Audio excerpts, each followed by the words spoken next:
안녕하세요. 꼭 한번 사연을 올리고 싶던 40대 여성입니다. 바쁘게 살면서도 늘 이 채널을 켜두고 있답니다. 사람 사는 이야기들을 들으며 같이 욕도 하고 같이 울기도 하고 참 많은 감정을 느꼈던 채널이라 그런지 정감이 가는 거 있죠? 그런 채널에 드디어 제 사연을 올리다니 감개무량합니다.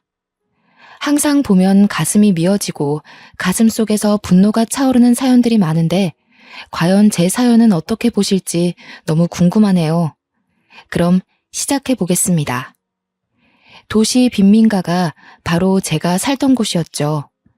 아직도 생각하면 인상이 써질 정도로 생각조차 하고 싶지 않은 그런 곳에서 줄곧 살았습니다. 자식이라고는 딱 저 하나뿐인데 저희 집은 참 힘들었어요. 한 번도 부유했던 적이 없었고 빈민가에서 줄곧 살았던 게 제 일상이고 인생이었는데 저는 적응을 못했습니다. 그곳에서 사는 내내 무서웠고 싫었고 두려웠죠. 방음은 기대도 할 수 없었기에 지나가는 행인들의 웃음소리나 싸우는 소리 등의 별소리가 다 들렸거든요. 간혹 모두 잠든 새벽녘 누군가 고함이라도 치며 욕을 퍼부으면 전 그렇게 무서웠습니다. 밖에서 소리치는 그 사람이 꼭 저희 집에 들어와서 행패를 부릴 것 같았죠. 그렇게 허름했고 보안이라고 기대할 것도 없었습니다. 솔직히 말하면 어린 딸을 키우기에는 최악의 조건인 집이었죠. 물론 형편이 어려우니 어쩔 수 없다는 거 저도 잘 알았습니다. 그러나 제가 이해가 안 가는 부분들이 너무 많았어요. 저희 엄마께서는 골목길에서 김밥을 파셨습니다. 가게가 정식으로 있던 건 아니고 그냥 노점 느낌으로 파신 거죠. 하루 벌어먹고 사는 느낌이었고 저희 집은 이렇게 가난했는데도 엄마께서는 늘 배고픈 사람들에게 김밥을 나눠주셨습니다. 이렇게 되면 재료비만 나가고 버는 수익이 없으니 늘 마이너스가 될 수밖에 없잖아요. 형편이 좋아질래야 좋아질 수도 없었죠. 더 화가 나는 건 없는 살림에 빈민가 이웃들에게 도움을 참 많이도 줬다는 겁니다. 저희도 먹을 게 없어서 늘 배고프게 살아야 했는데 이 집 저 집 돌아다니며 반찬거리도 나눠주시고 김밥도 나눠주셨죠. 제 3자 입장에서 봤을 때는 참 훌륭하고 멋지다고 할 수 있지만 자식 입장에서는 결코 반가운 오지랖이 아니었습니다. 엄마가 이렇게 오지랖을 부리시며 살림을 마이너스로 만들고 있으면 아빠라도 바로 잡아주셨으면 참 좋았을 텐데 두 분은 아주 천생연분이셨죠. 아빠께서는 엄마 못지않게 참견이 많으신 분이셨고 뭔가를 보고 지나치지 못하는 성격이셨습니다. 예를 들어 누군가 괴롭힘을 당하는 것 같다 싶으면 그 현장에 가서 중재를 시키고 화해를 시킨 후 피해자 집까지 데려다주고 안전하게 들어가는 걸 봐야 직성이 풀리는 성격이셨죠. 너무 스트레스를 받았습니다. 정말 어린 나이에는 이런 부모님의 성향을 파악하지 못해서 그냥 저희 집은 가난한 줄 알았어요. 그런데 제가 겨우 10살쯤 되니 보이더라고요. 아, 우리 집은 가난할 수밖에 없구나 싶었습니다. 그래서 저는 이런 부모님께 10살 무렵 이른 사춘기가 온 아이 마냥 자주 투덜거렸죠. 엄마, 제발 김밥 좀 돈 주고 팔라고 했잖아. 나도 배고파 죽겠는데 왜 자꾸 다른 사람들만 챙기냐고. 엄마도 돈 주고 만들면서 왜 남한테 공짜로 주려고 그래? 엄마는 재료비 안 들어? 만드는 시간에 대한 돈은 누가 주는데? 아영아, 우리도 힘들지만 그래도 우리 식구들은 밥은 먹지? 정말 힘든 사람들은 이 밥 한 끼를 못 먹어서 고통스러워해. 조금 더 여유가 있는 우리가 베풀어야 하는 거야. 아, 우리가 왜 베풀기만 하냐고. 아무도 우리 집 안 도와주는데. 내 친구들이 뭐라는 줄 알아? 골목길 김밥 아줌마한테 가서 배고파요 하고 불쌍한 척하면 다 준다고 엄마를 바보 같다고 하잖아. 친구들이 엄마를 그렇게 말해서 속상했구나, 우리 딸이. 아, 몰라. 진짜 엄마 미워. 거기서 그렇게 김밥 좀 공짜로 주지 말라고. 저는 골목길에서 김밥 파는 엄마가 창피하거나 부끄러운 게 아니었습니다. 그건 부끄러운 일이 아니라고 생각을 했거든요. 그러나 그 김밥 아줌마가 제 엄마인 걸 모르는 친구들이 자꾸 엄마 욕을 하는 게 너무 싫었던 거죠. 친구들 사이에서 김밥 아줌마는 아주 유명했습니다. 배고프다고 조금만 불쌍한 척하면 김밥 한 줄을 주고 더 불쌍한 척하면 두 줄도 준다고 말이죠. 하나뿐인 제 엄마가 친구들 사이에서 놀림거리가 되는 걸 누가 좋아하겠습니까? 저는 그게 너무 싫었던 겁니다. 그러나 제가 이렇게 말해도 변하는 건 하나도 없었어요. 시간이 갈수록 부모님께 불만은 커져만 갔고 저는 부모님과 대화도 잘하지 않고 매일같이 뾰루퉁하게 삐져 있었습니다. 그러던 어느 날 너무 큰 일이 벌어졌죠. 여느 때처럼 학교를 마치고 집에 가는 길에 골목길을 괜히 쓱 봤는데 엄마가 안 계시는 겁니다. 제가 늘 뾰루퉁한 표정으로 엄마를 쳐다보면 활짝 웃으며 인사를 해주셨고 비가 오나 눈이 오나 김밥을 파셨던 엄마가 안 계실 리가 없었죠. 뭔가 이상하다 싶었지만 혹시 집에 계시지 않을까라는 기대감에 집으로 막 뛰어갔습니다. 그리고 그날 처음으로 밤늦게까지 혼자 집에 있어야 했어요. 부모님과 있어도 무서운 그 집에 이유도 모른 채 밤늦게 부모님을 기다리던 저는 공포에 질려 펑펑 울고 말았어요.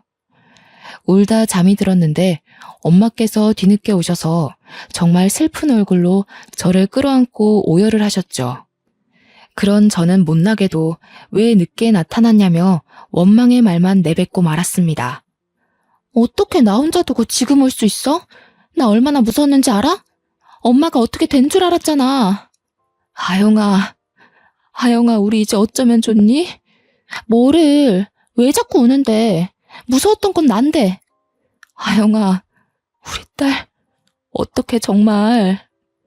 엄마는 한참 동안 제대로 말도 못하시고 오열을 하셨습니다. 뾰루퉁하게 엄마한테 투덜거리던 저도 뭔가 심상치 않은 분위기를 감지했어요. 10살이면 꽤 어린 나이인데 그 나이 때 느낄 수 있는 가장 큰 공포심과 불안함을 느꼈던 순간이었죠. 저는 점점 말이 없어졌고 엄마의 눈물이 멈추길 기다렸습니다. 한참을 오열하시던 엄마는 제 머리를 쓸어 넘기시고 얼굴을 만지시길 몇 번을 반복하셨을까요? 어렵사리 입을 여셨습니다. 아빠께서 하늘나라로 가셨다고 말이죠. 처음에 엄마께 이 말을 듣고는 아무 생각이 나지 않았어요. 아빠가 하늘나라로 갔다는 것 자체가 실감이 나지 않았습니다. 분명 오늘 아침까지만 해도 아빠랑 인사도 하고 장난도 쳤으니 말이죠. 거기다 고개를 돌려 집을 봤는데 여전히 아빠의 흔적이 다 그대로인데 어떻게 아빠가 하늘나라로 갔다는 건지 모르겠더라고요. 저는 울지도 않았고 그냥 가만히 멍하게 있었습니다. 한참을 엄마와 시간을 보내고 대화를 한 후 장례식장으로 갔는데 아빠 영정사진을 보고 조금씩 감정이 이상했어요. 너무 어려서 저게 영정사진인지도 몰랐고 그냥 아빠 사진이 큼직하게 있다는 정도로 인식했는데 아빠 지인들과 가족들이 너무나도 슬프게 우는 겁니다. 그리고 모두 저를 발견하자마자 이제 어떡하냐며 통곡을 하시는데 그때서야 아빠 없는 현실이 조금씩 실감났어요. 아빠가 정말 세상을 떠나셨더라고요. 제가 고작 10살이었고 아직 하고 싶은 것도 많았고 못 해본 게 너무 많았는데 그냥 그렇게 하루아침에 가셨습니다. 솔직히 이별이란 게 뭔지 제대로 느끼지도 못할 나이에 아빠를 보내야 해서 마음껏 아파하지도 못했습니다. 그런데 더 아픈 건 아빠가 하늘나라로 가신 이유였죠. 불의를 보면 못 참는 우리 아빠가 길을 걷다가 동네 양아치들에게 맞고 있는 남학생을 발견했다고 합니다. 그런데 학생들끼리 치고받고 싸우는 수준이 아니라 정말 심각하게 구타를 당하고 있었고 이건 아빠가 나선다고 중재될 게 아니었죠. 당연히 경찰을 불러서 해결을 했어야 했는데 아빠는 다급한 마음에 스스로 나섰고 학생을 지키기 위해 대신 심한 폭행을 당하셨습니다. 폭행의 정도가 너무 심했고 아빠는 어떻게 해보지도 못하시고 현장에서 심장마비로 가셨다고 하셨죠. 너무 억울하고 분하지만 안타까운 건 제가 너무 어렸고 엄마께서는 그 당시에 아빠를 잃고 경황이 없으셔서 그 양아치들에 대한 법적 조치를 제대로 하지도 못하셨습니다.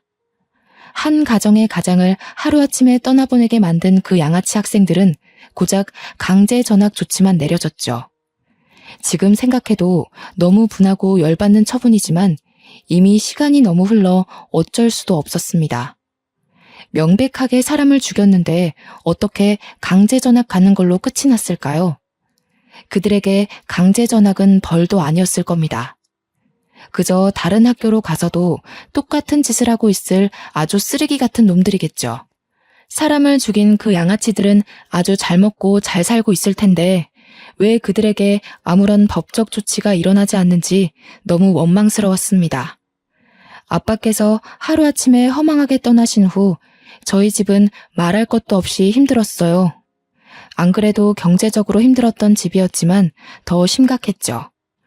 아빠께서는 원래 동네 이발소를 운영하셨습니다. 그런데 문제는 엄마처럼 남을 돕기 위해 운영한 것이지 돈을 벌 목적이 아니셨습니다. 워낙 빈곤한 동네이니 돈 없는 어르신들에게는 늘 무료로 이발을 해주셔서 솔직히 수입은 거의 없는 편이었죠. 사실 엄마보다 아빠가 더 심하셨어요. 이발소에 손님이 없으면 아예 이발소 문을 닫아버리고 미용 장비들을 챙겨서 이리저리 돌아다니거나 거동이 어려우신 어르신을 집으로 직접 가서 무료로 이발을 해주셨어요. 저희 부모님 참 선하고 좋으신 분들이지요. 그러나 어린 저는 무턱대고 남을 돕는 부모님을 이해할 수 없겠더라고요. 어린 딸 자식이 있는 가장이 어떻게 목숨까지 걸고 남을 돕습니까? 그 당시에 저는 아빠에 대한 원망이 너무 컸습니다. 생판 모르는 남을 목숨까지 도와줄 때 집에 있을 가족들 생각은 한 번도 하지 않았을 겁니다. 엄마도 아빠도 한평생을 이렇게 사셨던 분들이니 재산이랄 것도 없었고 엄마와 저는 생계 유지가 곤란했습니다.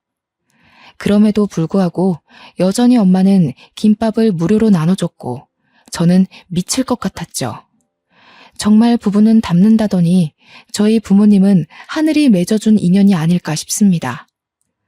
아빠께서 가신 후 저희 모녀 사이는 벌어질 대로 벌어졌어요. 엄마와 저는 다투기도 싫었고 그냥 빨리 크고 싶었습니다. 하루빨리 나이가 들어 독립하고 싶었죠. 그러던 중 아빠 사망보험금이 아주 조금 나왔고 엄마께서는 그걸로 아주 작은 김밥집을 아예 차리셨습니다. 솔직히 이때 조금은 기대했어요. 제가 아무리 말은 이렇게 했어도 하나뿐인 가족이고 엄마인데 왜 싫기만 하겠습니까?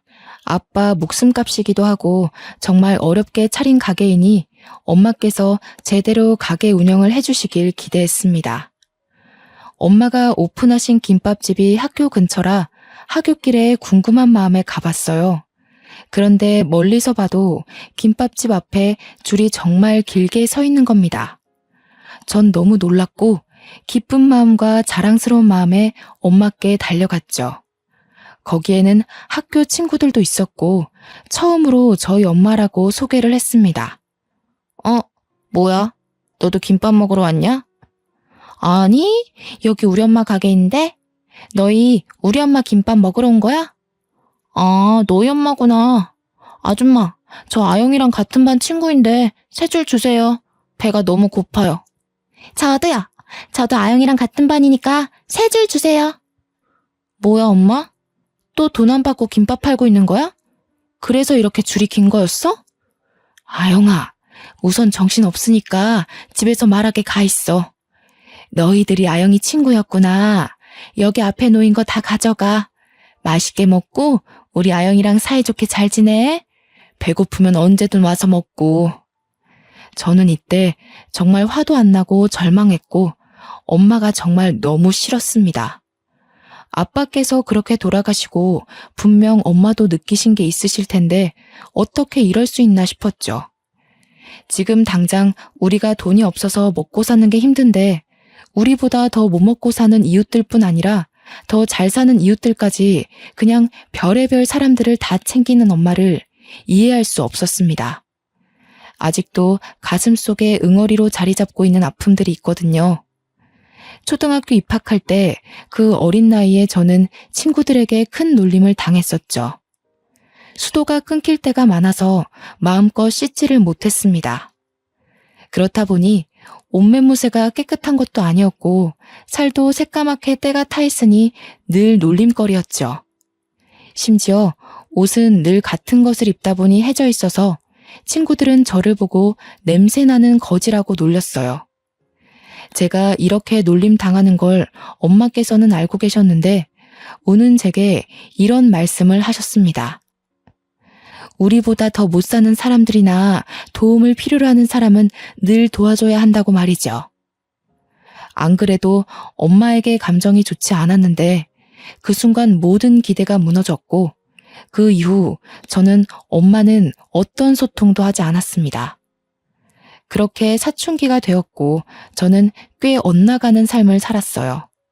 지금 생각해보면 후회스럽고 창피하지만 중학교를 다니며 나쁜 건 다 했습니다. 우연히 어울리게 된 친구들이 길거리에서 담배 피고 나쁜 짓 하는 양아치들과 친했는데 저도 자연스럽게 그 무리에 섞여 놀았죠. 그 무리에 섞이면서 들어가기 싫던 집도 잘 안 들어가거나 아주 늦은 시간에 들어갔고 또 담배까지 배워버리고 말았습니다.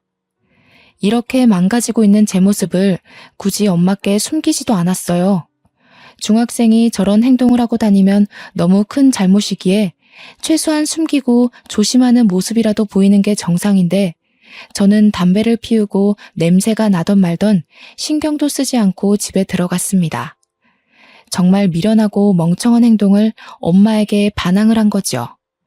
이렇게 망가지고 엇나가는 저를 보며 엄마께서는 반응하셨고 많이 우셨습니다. 하나영, 너 정말 이럴 거야? 너 지금 나이가 몇 살인데 집에도 안 들어오고 담배를 피워. 내가 보여? 오래 살고 볼 일이네? 몇 년 만에 내가 보이는 거야? 아영아, 제발 이러면 안 돼. 아영아, 착하게 살아야 복이 오는 법이야. 응?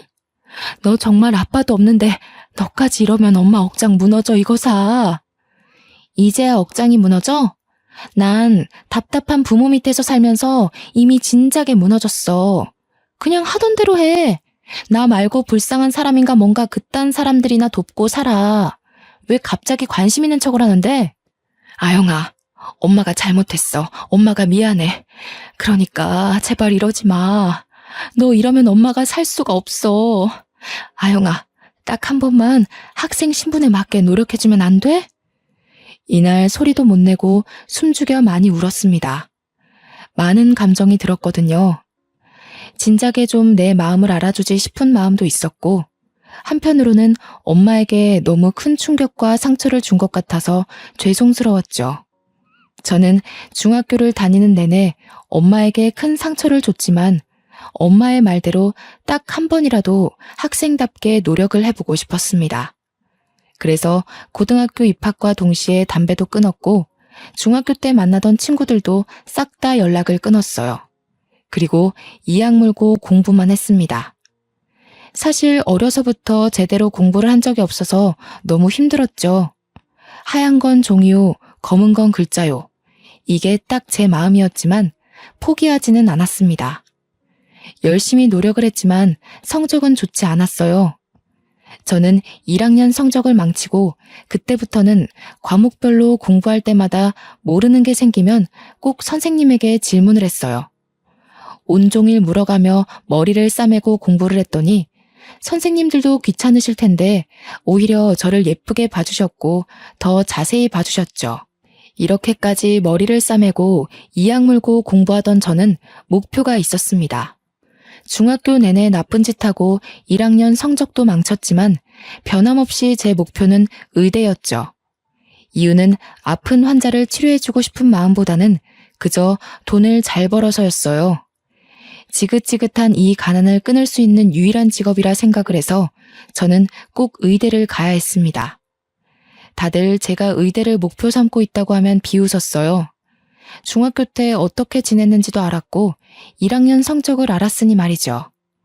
그런데 전 아랑곳하지 않았고 1년 365일 내내 흔들림 없이 꿋꿋하게 공부만 했습니다. 공부를 하면서도 내가 정말 갈 수 있을까와 같은 생각들이 머리에 가득 찰 수 있지만 저는 그런 생각조차 하지 않았어요. 아무 생각 없이 공부만 하는 저를 보며 엄마께서도 묵묵히 케어를 해주셨습니다. 제가 공부하던 이때가 집이 가장 조용했던 시기였죠. 그 흔한 밥 먹어라는 말도 하지 않으셨고 상을 차려두고 조용히 기다려주셨어요. 알아서 공부하다 흐름에 맞춰 밥을 먹고 또 공부를 할 수 있도록 말이죠. 그렇게 공부를 한 결과 제가 머리가 있었는지 정말 남들보다 너무 늦었고 부족한 게 많았는데 수능 성적으로 진짜 꿈에 그리던 의대를 합격하게 되었습니다. 솔직히 저도 놀라웠어요. 공부를 하는 동안 스스로를 의심한 적은 없지만 확신한 적도 없었거든요. 제 합격 결과를 듣고 저희 엄마는 정말 행복에 겨운 눈물을 펑펑 쏟으셨습니다. 엄마, 나 할 말 있는데. 그 결과 나왔지? 우리 딸 괜찮아. 의대만 뭐 대학이야? 그렇게 노력한 모습으로도 엄마는 충분해. 고생했어, 우리 딸. 의대 안 가도 괜찮아? 그럼 엄마가 뭐 아영이 너 의사 만들려고 공부시켰나? 괜찮아, 기죽지 마. 어쩌지? 나 의대 합격이래, 엄마. 나 너무 신기해, 진짜로. 뭐? 그게 사실이야? 세상에, 장하다, 우리 딸. 어휴, 이것 봐. 엄마는 아영이 너가 해낼 줄 알았어. 고생했다, 고생했어. 세상에. 엄마께서 너무 행복한 눈물을 흘리시니까 제가 다 기분이 좋더라고요. 이제 정말 행복한 일만 남았다는 생각에 설레고 기뻤습니다. 남들에 비하면 짧지만 그래도 제 고등학교 시절을 떠올리면 정말 깨어있는 시간 동안 공부한 거 말고는 한 게 없을 정도로 열심히 해서 얻은 결과라고 생각해요. 엄마와도 사이가 좋아졌지만 약간 서먹한 게 있었는데 의대 합격을 계기로 더 친해져야겠다고 생각을 했는데 예상치 못한 일이 벌어졌습니다. 엄마께서는 제게 할 말이 있다며 분위기를 잡으셨고 마주 앉아 대화를 나눴죠. 할 말이 뭐길래 이렇게 분위기를 잡아? 무슨 안 좋은 일 있는 거야? 이거 받아. 500만 원이고 너 자취방 보증금이야. 자취할 곳도 얼른 구하고 등록금도 얼른 벌어. 엄마 왜 그래? 무슨 소리를 하는 거야? 엄마는 너 보증금 500만 원만 줄 거니까 너가 등록금 내고 다니라고. 그리고 자취할 집도 빨리 알아봐야 할 거야. 좋은 집은 빨리 나가거든. 엄마, 진짜 너무한 거 아니야? 말이 아다르고 어다르다고. 우리 집 형편 뻔히 알아서 등록금 내주는 건 기대도 안 했는데 어떻게 이렇게 말할 수 있어? 생판 모르는 남들은 그렇게 잘만 도우면서 하나뿐인 딸은 서울 가서 혼자 살아야 하는데 500만 원 쥐어주고 집도 알아서 구하고 학교도 알아서 다녀라 이거야? 아영아, 엄마가 늘 말했잖아. 생판 모르는 남이 아니라 어렵고 도움이 필요한 사람을 돕는 거라고. 아무튼 그렇게 알고 있어. 엄마는 김밥 재료 준비해야겠다. 저는 너무 충격적이었습니다. 돈을 기대한 건 아니었지만 적어도 딸이 타지살이를 하게 되면 당연히 걱정스러운 마음에 같이 올라가서 집도 같이 알아보고 계약을 하는 게 엄마 마음 아닌가요? 저 당시에 제 마음은 500만 원 쥐어주고 너 살 집까지는 구해줬으니 이제 알아서 살으라고 하는 것 같았습니다. 그래서 너무 서운했고 마음이 아팠어요. 의대는 등록금도 너무 비싸고 심지어 6년 동안 공부해야 돼서 돈이 많이 필요했기에 막막했습니다. 그렇게 꿈꾸던 의대에 합격해놓고 이렇게 슬플 줄은 몰랐죠. 비록 중학생 때 정말 나쁜 행동을 했었지만 고등학생 때 정신을 차리며 의대 합격이라는 기쁨을 엄마께 안겨드리면서 모녀 사이가 많이 회복될 거라고 기대를 했습니다. 그러나 그 말을 듣고 다시 한번 굳게 마음이 닫혔죠. 홀로 서울에 어렵게 터를 잡았지만 당장 먹고 살 게 문제였습니다. 여전히 공부에 손을 놓을 수는 없었고 일은 해야 했기에 너무 막막했어요. 한참을 고민한 끝에 저는 제 학부를 강조해서 고액 과외들만 하며 돈을 벌어서 공부를 했고 정말 힘겹게 의대를 졸업했습니다. 다시 대학생으로 돌아가라고 하면 죽어도 돌아가지 못할 정도로 힘들게 살았죠. 제가 이렇게 사는 동안 엄마께서는 걱정도 하지 않으셨습니다. 한 달에 한 번씩 전화하며 잘 지내냐 물으셨고 잘 지낸다고 말하면 알겠다며 바로 끊는 게 전부였죠. 그렇다 보니 엄마에 대한 애정이 없었습니다. 가족이래 봤자 겨우 엄마 혼자인데도 저는 가족을 챙기지 않았습니다. 그렇게 살다 제가 대학병원 인턴 1년차 때 엄마가 다른 병원 응급실에 쓰러졌다는 연락을 받았죠. 보호자가 저뿐이라 급하게 연락을 받았습니다. 저는 이때 불효녀인 저를 원망하고 또 원망할 수밖에 없었어요. 급하게 엄마가 계신 응급실로 갔는데 피검사를 했더니 간암이 의심되어 정밀검사가 필요하다는 말을 들었습니다. 전혀 몰랐는데 저를 서울로 보낸 후 엄마께서는 극심한 외로움에 매일 소주 한 병씩 습관처럼 마셨다고 하셨죠. 의식이 없는 엄마의 얼굴을 뚫어져라 보는데 제가 무심했던 사이 엄마가 너무 나이 드신 게 눈에 보여 눈물을 하염없이 흘렀습니다. 한참을 울던 중 엄마가 정신을 차리셨고 힘겹게 제게 보고 싶었다고 너무 보고 싶었다며 눈물을 흘리셨죠. 저희 모녀는 대체 왜 이러는 건지, 왜 이렇게 서로 엇나가고 마음을 모르는 건지 마음이 너무 아팠습니다. 서운한 게 있으면 대화로 풀어라도 볼 것을 자식이라곤 저 하나인 엄마에게 거리를 두고 살았으니 그간 얼마나 외로우셨을까. 제 행동들이 너무 후회되더라고요.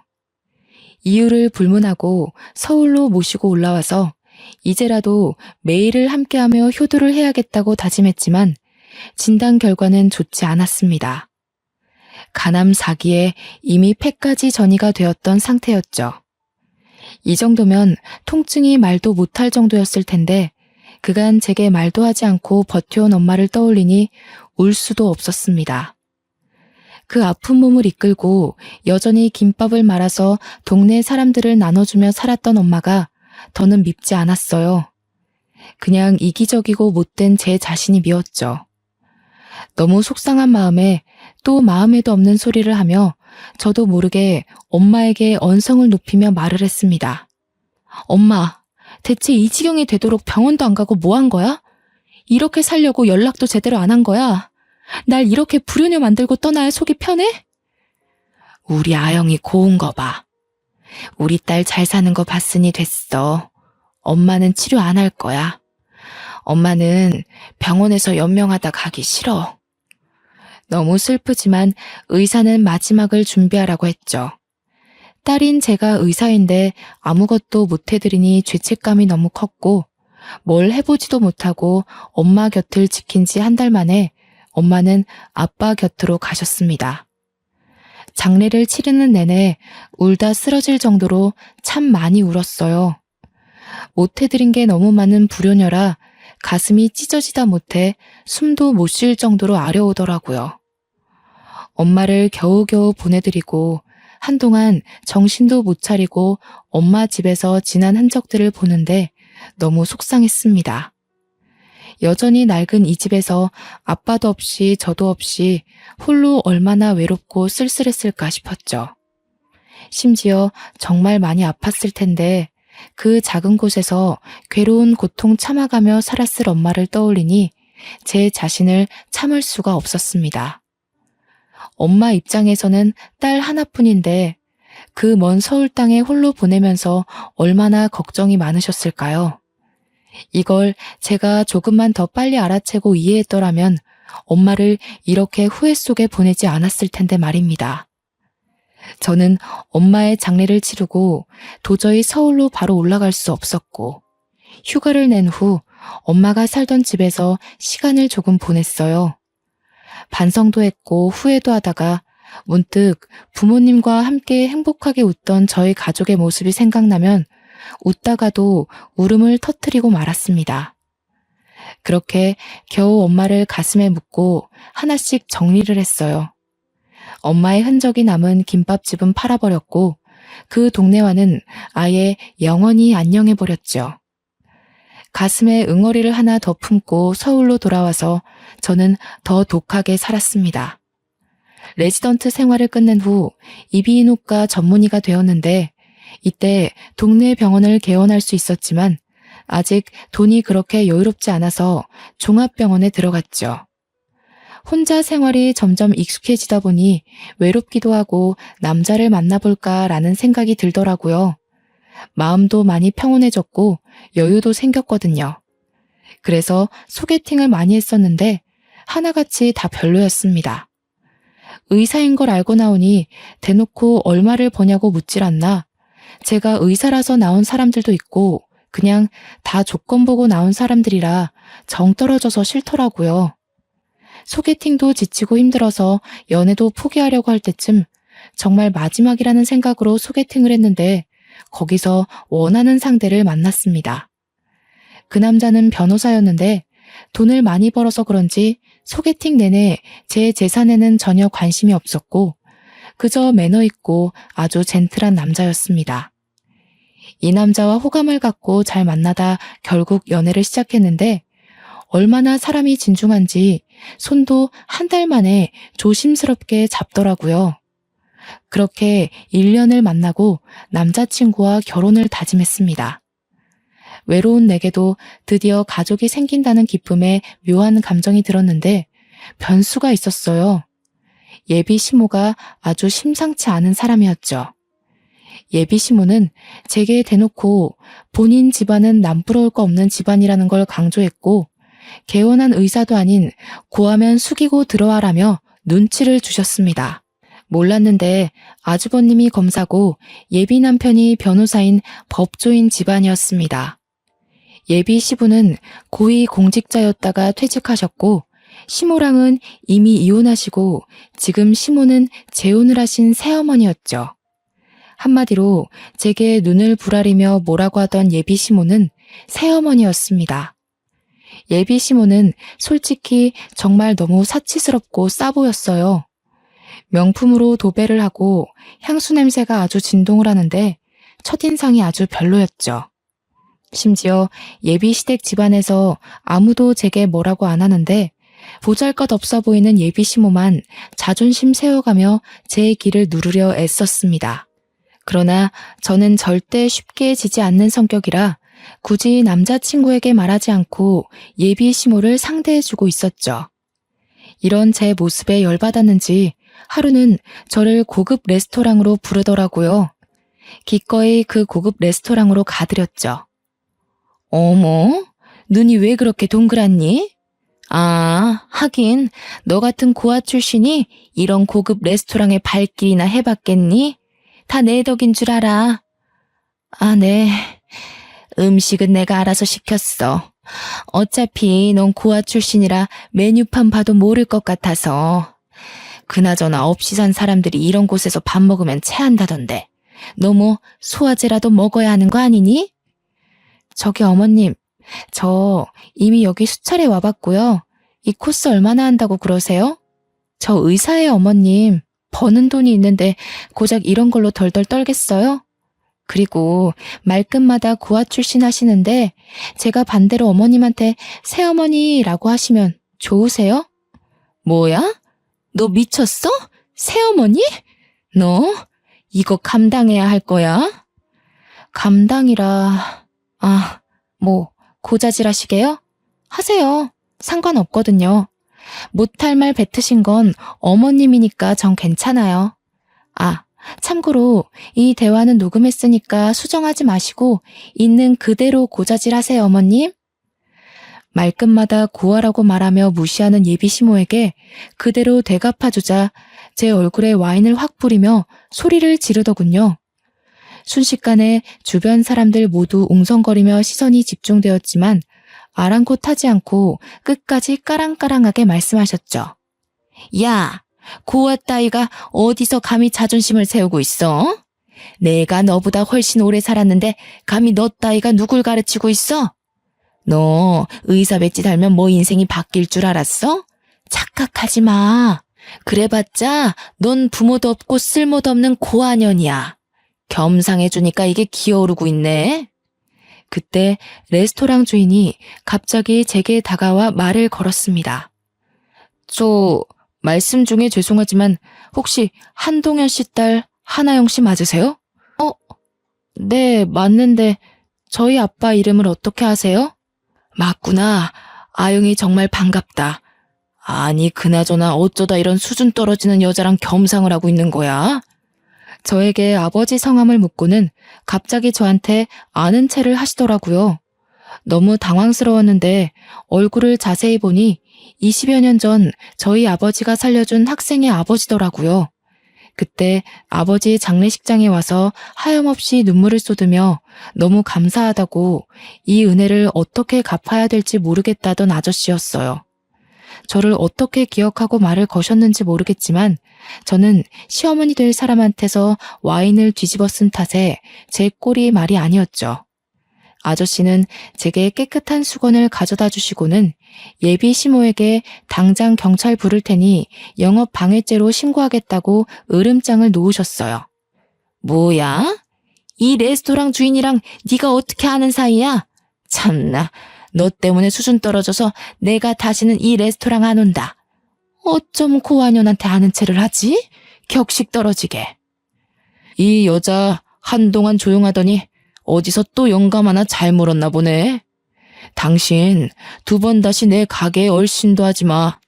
당신같이 늙은 남자 등쳐먹고 사는 인간들 대접하려고 최고급 재료들로 엄선된 요리 제공하는 거 아니니까. 당신은 저기 밑에 편의점에서 라면이나 먹지 그래? 아참, 그리고 내가 이미 경찰 불러놨으니까 조서 쓰러 갈 준비나 해. 레스토랑 주인 아저씨의 말에 시모는 얼굴이 새하얗게 질려서 계산도 안 하고 황급히 도망쳤습니다. 격식 떨어지는 발걸음으로 말이에요. 그 여자가 레스토랑을 떠나고 저는 직원 휴게실로 들어가서 아저씨가 주신 옷으로 갈아입었습니다. 몇십 년 만에 보는 얼굴이라 저도 너무 반갑더라고요. 뒤늦은 회포를 풀듯 저희는 가게가 마감할 때까지 서로의 안부를 물었습니다. 내가 너를 얼마나 찾고 있었는데 이렇게 만나니? 세상에. 너네 아버지가 우리 수호 살려주고 황망히 떠날 때 억장이 무너지는 줄 알았단다. 왜 신은 착한 사람을 먼저 데려가시는 건지. 너네 부모님이 얼마나 착한 분들이신데 아직도 너네 어머님이 싸주신 김밥이 생각난단다. 그래서 김밥집도 찾아가 봤는데 이미 가게를 정리했더구나. 어머님은 잘 살고 계시니? 아, 저희 어머니 4년 전에 돌아가셨어요. 제가 말을 안 해서 모르셨겠네요. 간암 때문에 그렇게 됐습니다. 아이고, 내가 너네 부모님한테 갚을 은혜를 어떻게 갚으라고 이렇게 급하게 떠나신 거니? 난 아직도 너네 부모님을 뵐 면목이 없구나. 찢어지게 가난했던 우리 가족, 그리고 우리 수호를 살려준 너희 집에 보답하기 위해 돈을 모았단다. 자, 이것 받으렴. 그렇게 건네받은 통장에는 무려 20억이 들어있었습니다. 손사래를 치며 너무 큰 돈이라 받을 수 없다고 했지만 아저씨는 눈물까지 보이시며 제발 받아달라고 죽기 전에 꼭 은혜를 갚아야 한다며 통장을 제 손에 쥐어주셨어요. 아영아, 아저씨가 요식업으로 정말 성공했거든. 고급 레스토랑만 해도 전국에 수십 개 차렸어. 여기가 본점이고. 내가 언젠가 너희 가족 만나면 꼭 주려고 모아둔 돈이야. 드디어 줄 수 있다니 너무 기쁘다, 아영아. 이것밖에 못 줘서 아저씨가 너무 미안해. 그렇게 20년간 쌓인 이야기 보따리를 풀었고 아저씨는 우리 부모님한테 은혜를 갚고 싶은 분들이 정말 많다고 하시며 옛 동네에 사셨던 주민들에게도 소식을 전해주셨습니다. 아저씨의 차를 타고 다 함께 부모님 빈소에 인사를 하러 갔습니다. 세상에, 아영 엄마, 뭐가 그렇게 급하다고 떠났어. 내가 아영 엄마가 싸준 김밥 덕분에 죽고 싶은 마음을 꾹 참고 매일매일 살려고 노력했어. 그 김밥 없었으면 우리 가족은 다 굶어 죽고 이 세상에 없었을 거야. 이 말을 너무 뒤늦게 말했다, 그치? 아영이가 참 이쁘게 곱게 컸네. 하긴 엄마 아빠가 그렇게 인물이 좋으니 아영이도 그렇지. 이제 우리가 있으니까 아영 엄마, 아영 아빠 하늘에서 보고 있지? 우리가 아영이 잘 키워줄게. 걱정 말고 맡겨줘. 살아있을 때 갚지 못한 은혜는 내가 죽을 때까지 우리 아영이 도와주며 갚을게. 날 좋은 날 하늘에서 다 같이 봅시다. 고마웠어. 아휴, 왜 이렇게 눈물이 나는지 모르겠네. 그동안 얼마나 마음고생이 심했어, 그래. 고생했다. 고생했어. 이제는 여기가 다 이모고 삼촌이고 엄마고 아빠라 생각하고 살아라. 아영아, 알겠지? 다들 왜 우세요, 좋은 날에. 워낙 형편이 어려운 주민들이 많아서 대부분 그대로 살고 계셨지만 레스토랑 아저씨처럼 성공하신 분도 계셨습니다. 제가 좋은 소식 들고 왔으면 좋았겠지만 예비 시모로 인해 파혼을 결정하며 어깨가 조금 무겁더라고요. 그래도 조금 속 시원했던 건 예비 시모와의 대화 녹취본을 시댁 식구들 카카오톡에 전부 보내버렸습니다. 처음에 남자친구에게 파혼하자고 했더니 너무 당황해하며 우리가 어떻게 헤어지냐고 이유가 뭐냐고 난리가 났었죠. 그래서 전 대답도 하지 않고 그냥 저 녹취본 파일을 보내줬습니다. 예비 시모가 시댁 식구들 앞에서는 현모양처에 아주 교양 있는 척을 다 떨었을 텐데 아마 그 녹취본을 들은 식구들의 충격은 굉장할 거예요. 그렇게 2주가 지날 때쯤 뜬금없이 예비 시부가 연락 와서는 잠시만 자기를 만나줄 수 있냐고 부탁하는 거예요. 약속된 장소로 가서 대면대면 이야기를 시작했더니 글쎄 갑자기 예비 시부가 이혼을 한다는 겁니다. 내가 너무 사람을 잘못 봤더라고. 세아가 덕분에 집사람이 얼마나 삐뚤어진 사람이었는지 잘 알게 되었어. 그 여자가 세아가 너한테도 참 못할 짓을 했더구나. 내가 대신 사과하마. 재혼할 때만 해도 이런 사람이 아니었는데 돈에 눈이 멀어서 지금은 지독한 여자가 되었더구나. 그래서 나는 이혼을 할 거란다. 세아가 너는 파혼하지 말아다오. 우리 집에 다시는 그 여자가 발붙일 수 없도록 신경 쓸 테니 지난 날은 잊고 우리 아들과 다시 결혼 진행할 수는 없겠니? 진심 어린 예비 시부의 사과에 저는 고민을 했습니다. 나를 고아라며 놀려대던 시모될 사람은 이미 집에서 쫓겨났고 저는 예비 남편과 또 한 번 만나서 이야기를 했답니다. 예비 남편은 저와 절대 헤어질 수 없다며 잡고 또 잡았지만 끝내 거절했습니다. 결혼도 하기 전에 시월들을 경험해버린 탓에 결혼이 하기 싫어지더라고요. 그리고 예비 남편도 전 시모가 제게 막말을 할 때 모른 척 듣고만 있던 적도 있었고요.